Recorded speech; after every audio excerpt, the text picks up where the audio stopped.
ते नाले बेजी इस साल साड़ी कणक माशाल्लाह बहुत चंगी हुई।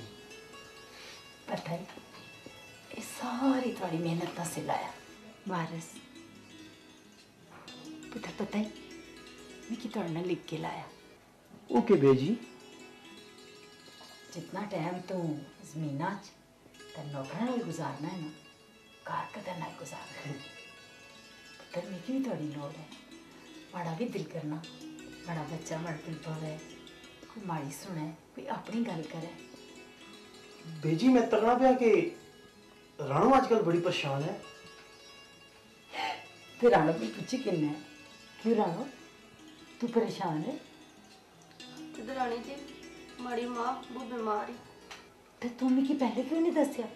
मैं दसने की कोशिश की थी लेकिन मिगी टाइम ही अज लब्भा। राणो पुत्तरे तेरा अपना घर है।